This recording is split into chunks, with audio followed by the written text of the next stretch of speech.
And today justify your reason for continuing as captain? Yeah, absolutely. I think, given probably coming into this game, knowing how the pitch could play, either sort of two ways, is either slow and turns a little bit, or it's very good. At the halfway stage, sort of trying to figure out how well we'd have to play to try and chase it down.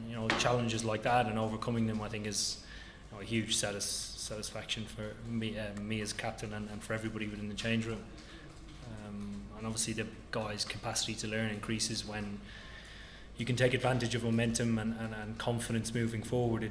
It makes it easier for messages to land, or guys' outlook to be more sort of optimistic and believe a little bit more. So it's a really good day for us. There have been some fantastic performances amongst the guys, and sort of it's a tough day for bowlers on both sides.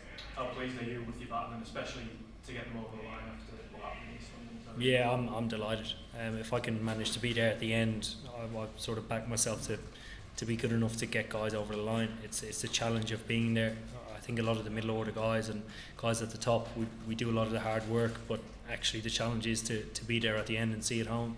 So it's a matter of trying to fine tune that. I should have been there in East London, but I was delighted with today. And Josh Butler, obviously you're unshakable and you believe that he was going to open the baton and will do for the foreseeable. Does this vindicate again why, how explosive he can be? I don't think it vindicates it. I think if he'd have failed today, we still would have been considered in the top three. He's a very fine player. He's the unbelievable ability to take any bowling lineup apart, and to have somebody in your side like that is great. I don't think he played that well today, but he got a score on the board and set a really good platform for us to try and chase the score down along with Johnny. And lastly for me, just what does this do, this win in particular, do for the World Cup later in the year? Yeah, I wouldn't think. I think it creates belief that you can chase down anything, and it reinforces what our method is in chasing big totals down. It works. It's a reference point to what we can do. There's no limit on restricting yourself to certain things. You want to leave everything out there with the bat. It won't always work, but I think it'll give us the best chance of winning. But certainly moving forward from this series, I think our learning will continue to get better, hopefully, because I don't think we've played at our best in this series. Do you have, just to use the phrase no limit, is your theory that if the other team can get a certain total, there's no reason why you can't get one more? Is that the sort of... Yeah, absolutely. I think there are a couple of probably key matchups when you look at chasing down scores like that give the side belief. One of their key bowlers throughout this series and today would have been Shamsi, and to take a guy on like that the way Johnny and Joss did, reinforces that how good the wicket is and how good those guys are at the crease, and that creates a lot of belief in the dugout, in the change room, that we're not standing back, we're moving forward and trying to get better. I think if we can continue to do that at key points in the game, we'll sort of become a better side. Yeah, Ken. An unusual stat from your end, you had 7 sixes and no 4s.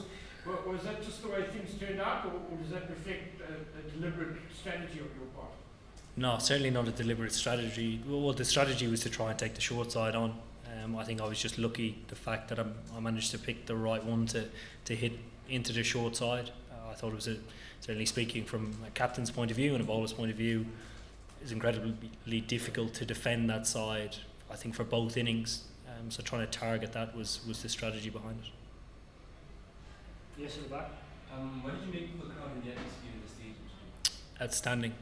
I think probably out of the two games that stand out are Durban and here, for an unbelievable mantra in trying to get families and kids to cricket games. Durban was unbelievable. The grass banks, loads of kids and families that came and had picnics that went away unbelievably excitable, and I hope today is no different, because they were certainly here in droves, and that's great to see from a player's point of view, because part of playing is trying to inspire the next generation, no matter what side you're playing on. So if they came today and seen Quinny Wackett or Temba or Joss Butler, for instance, it reignites that love for the game, and hopefully the influence of one moved on to 10 and 20, so they spread the word. So it was great. The turnouts have been amazing.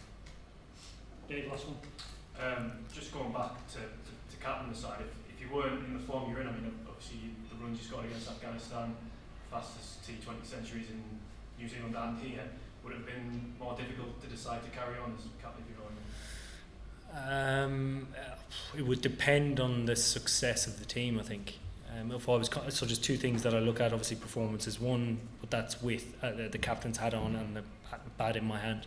If I'm not performing as a captain or with the bat, obviously, I think the decision makes itself over a long period of time. But I've played quite a lot of cricket. I'm not looking at a short sample size. It'll be quite a bigger one. Brilliant. Thank you. Thank you very much.